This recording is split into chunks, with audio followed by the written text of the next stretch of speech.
Good evening. For tonight's presentation I'd like to talk with you about the common goals and objectives shared by both the Freemasons and Rotary International. I am presuming everyone here is mostly familiar with the rich history of Rotary International. For those who aren't, Rotary International is an international service organization first founded on February 23, 1905 when lawyer Paul Harris and three of his friends, Sylvester Sell, Gustav Lohr and Hiram Shurey, met in a small office in downtown Chicago. These men wanted to rekindle the spirit of friendliness they had known in their hometowns. Word of the club soon spread and others were invited to join.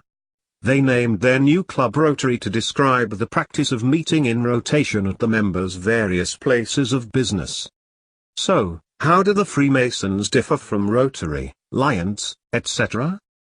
In many respects these organizations are similar, but Masonry is distinguishable from other fraternal orders by its emphasis on moral character, its ornate rituals and its long-established traditions. A core aspect of Freemasonry is to make good men better, which is not something similar organizations focus on. Belief in a supreme being and the three great principles of Freemasonry, tolerance, charity and truth, make Freemasonry a way of life, rather than being a fraternal organization with business and community interests. Thanks to the fraternal principles first espoused by Freemasonry, other organizations soon followed suit, including the Rotary Club, the Lions, the Elks, the Loyal Order of Moose, and the Oddfellows, among many other organizations receiving their inspiration, if not their basis, in Freemasonry, although none of them are what we could call Masonic. It may surprise you to learn that two of Rotary founding members were Freemasons. Both Gustav Lohr and Paul Harris were both members of the Masonic fraternity. Gustav Lohr was a member of Lakeside Lodge No. 739 and Paul Harris was a member of Sons of Liberty Lodge No. 301. As well, Melvin Jones, the founder of the Lions Club, was also a Freemason. But again, I would like to reiterate, the Lions and Rotary Clubs are not Masonic, though they do possess a large number of Freemasons within their membership.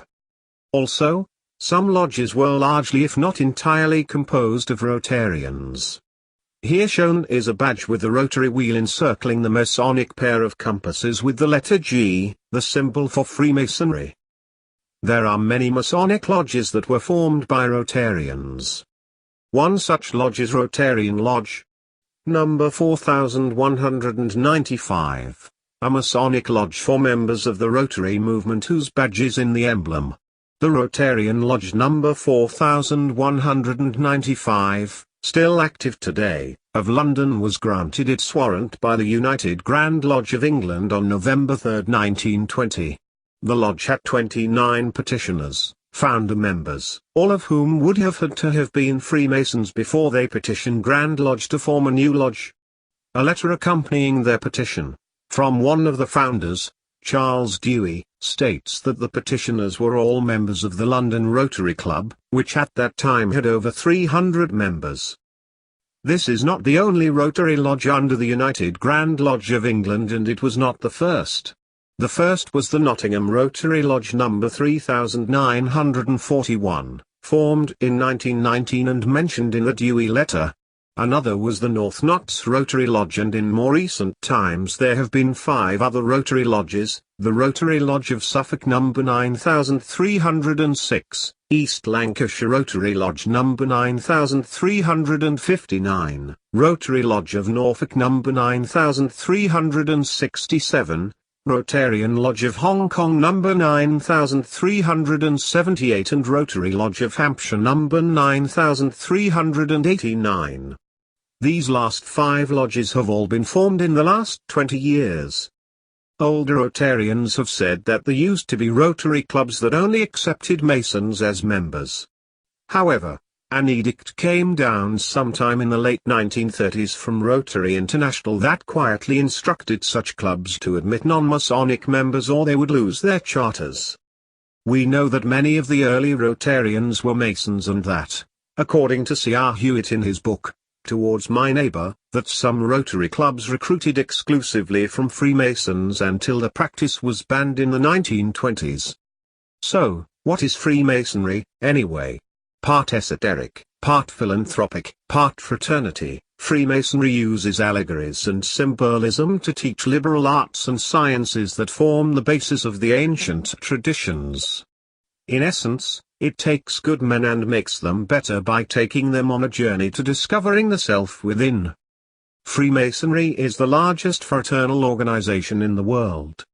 Its origins are lost in the unrecorded history of medieval times, but it was formally organized in London, England, in 1717. Current worldwide membership to date totals over 3 million members, 1.1 million of whom are in North America. As a fraternal organization, Freemasonry unites men of good character who, though of different religious, ethnic or social backgrounds, share a belief in the fatherhood of God and the brotherhood of mankind. Brotherly love, relief, and truth. The traditions of Freemasonry are founded upon the building of King Solomon's Temple, and its fraternal ceremonies use the working tools of the stonemasons to symbolize moral lessons of brotherly love, relief, and truth.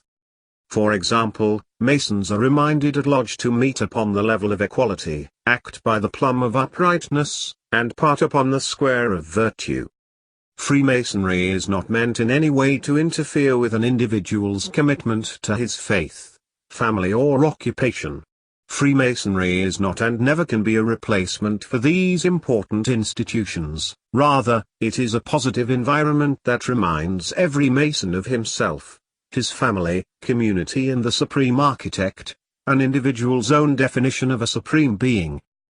A blueprint for living to your potential. Freemasonry is an individual journey towards becoming a better father, husband, friend, citizen and man, supported by other men at different points on the same journey.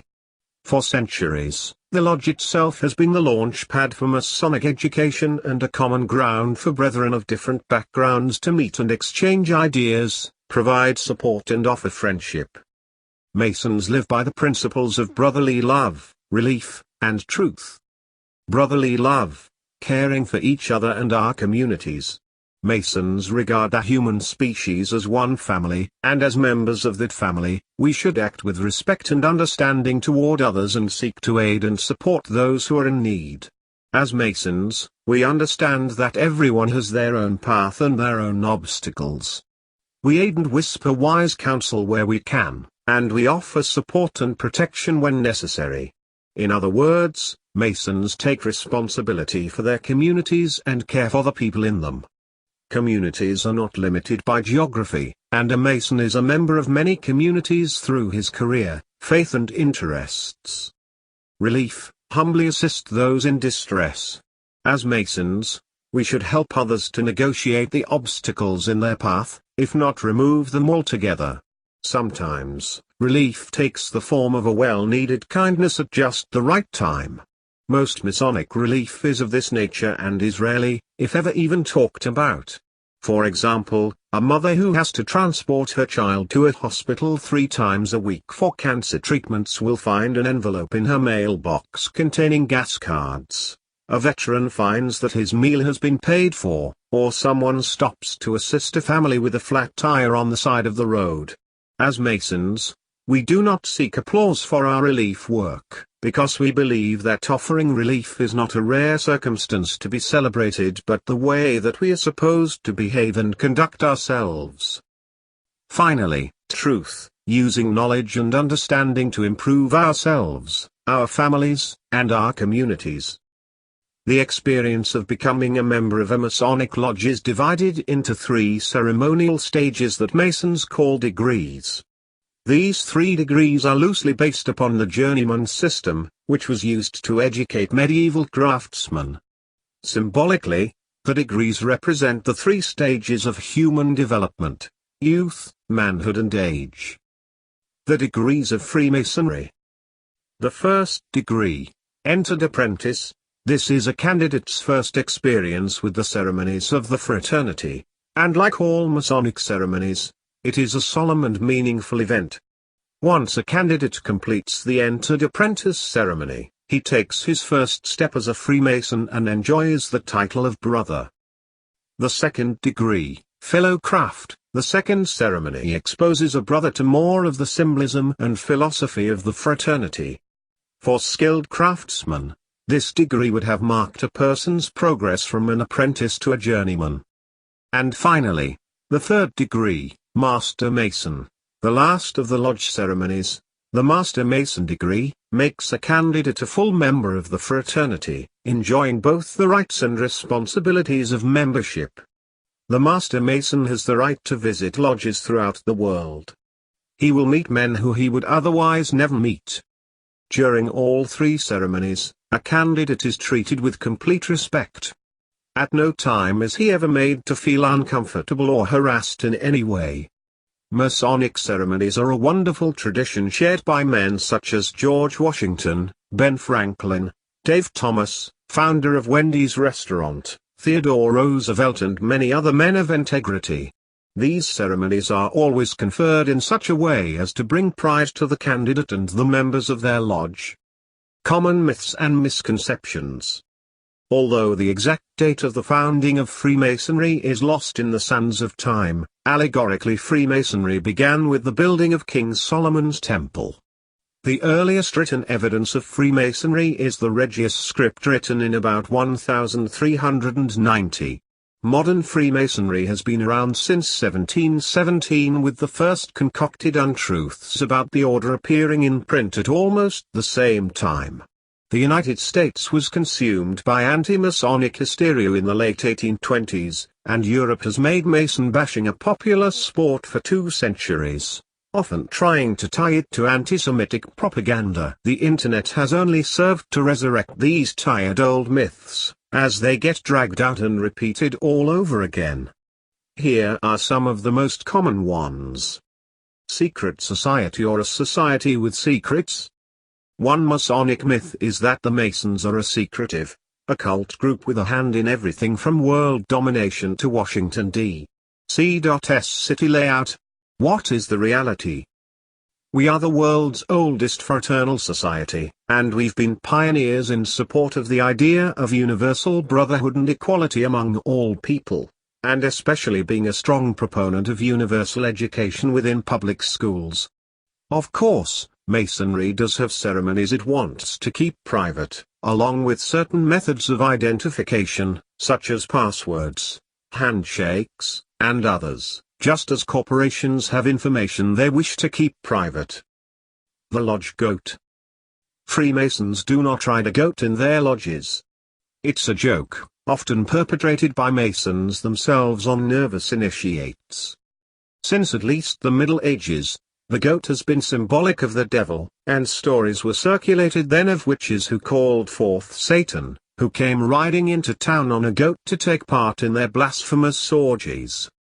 Then, as the Freemasons gained in popularity, detractors accused them of witchcraft, which is probably where the notion of initiates riding a goat came from.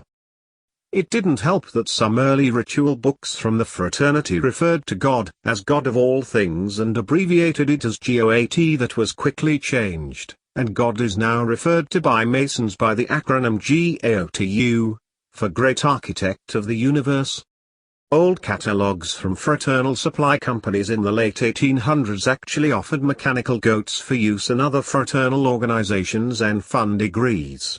As the golden age of fraternalism resulted in literally hundreds of other groups popping up in competition with the Masons, some were obviously less serious than others. Such items only served to perpetuate the myth that the Masons and other fraternities required a goat-ride ritual for their initiations. Freemasonry never has. Rest assured, there is no lodge goat. The degrees of Masonry are serious business to Freemasons, and there is no horseplay, or goat play. The all-seeing eye and the US $1 bill. If you ever saw the movie National Treasure, you know all about this one. The back of the US $1 bill contains Masonic imagery of the all-seeing eye over an Egyptian pyramid. And everybody knows that's a Masonic symbol, right? Well, not really. The eye and the pyramid are actually part of the Great Seal of the United States, which was put on the back of the $1 bill in 1935. There is indeed an all-seeing eye floating over an unfinished pyramid, with the words Annuit coeptis, Latin meaning, He, God, has favored our undertakings. Beneath it are the words, Novus Ordo Seclorum, which translate as a new order of the ages. It does not mean a new world order, as has been alleged, which is just one more reason to lament that high schools don't teach Latin classes anymore. New World Order would be written as Novus Ordo Mundi. So there. Now let's go conjugate 10 irregular verbs. A committee of 4 men, including Benjamin Franklin, the only Freemason in the bunch, designed the Great Seal of the United States in 1776. The image of the eye within a triangle to represent God was suggested by the only artist among them, Pierre du Cimetière, who was not a Freemason. 2 other committees tinkered with the design before being approved. The unfinished pyramid was suggested by Francis Hopkinson, another non-Mason, and none of the final designers was a Mason. The eye within a triangle to represent God appears throughout the Renaissance, long before speculative Freemasonry arrived on the scene. The triangle being 3-sided represents the Christian belief in the Trinity of God, Father, Son, and Holy Spirit. No records associate Freemasonry with the symbol before 1797, nor is the symbol in any way related to the Bavarian Illuminati. As for the unfinished pyramid, it represents the strong, new nation of the United States, destined to stand for centuries, just as the famous pyramids have stood in Egypt. There are 13 rows of stones, representing the 13 original colonies, with the image of God watching over them. Many Masonic lodges, especially in Europe, display the all-seeing eye just as it is used on a $1 bill, as a non-denominational representation of God. There is nothing sinister or occult about it, and there are numerous instances of it appearing in Christian art from the 1600s onward. The Masonic Bible. Masons have been accused of using their own Bible in their ceremonies. Many people have seen Masonic Bibles for sale on eBay and elsewhere and clearly believe that Bibles used by Masons are somehow different. They're not.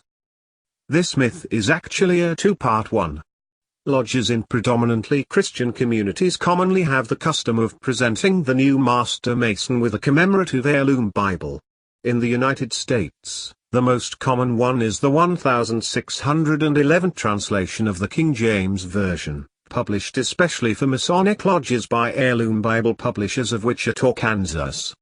It contains an area in the front for the Mason to commemorate important dates in his degree work, places for his brethren to sign the record of his degrees, and a 94-page glossary of biblical references relating to Masonic ceremonies, along with essays about Masonry and some common questions and answers. The rest of it is the entire King James Version of the Old and New Testament that is available in any bookstore. The second part of this myth has to do with the use of the volume of sacred law in a Masonic lodge. All regular, well-governed lodges must have a book considered sacred to its members open on the lodge altar during meetings. Depending on what part of the world the lodge is in and the beliefs of the lodge's members, this sacred book could be the Bible, the Hebrew Tanakh, the Muslim Quran, the Hindu Veda, their Zoroastrian Zendavesta, or the Proverbs of Confucius. It's simply referred to as the volume of sacred law, as a non-sectarian term. Final thoughts. Freemasonry is a fraternity of men who strive to make themselves and their communities better. Freemasonry teaches lessons of social and moral virtues based on symbolism of the tools and language of the ancient building trade, using the building of a structure as a symbol for the building of character in men. Freemasonry is not a religion, and it has no religious dogma that it forces its members to accept. Masons must simply believe in the existence of a supreme being, whatever they conceive that deity to be. Their personal beliefs are just that, personal. Freemasonry teaches Masons to be tolerant of the beliefs of others and to regard each man as their equal, deserving both their respect and their assistance. I hope that after listening to this presentation that you have a greater understanding about what Freemasonry is, and thanks for listening.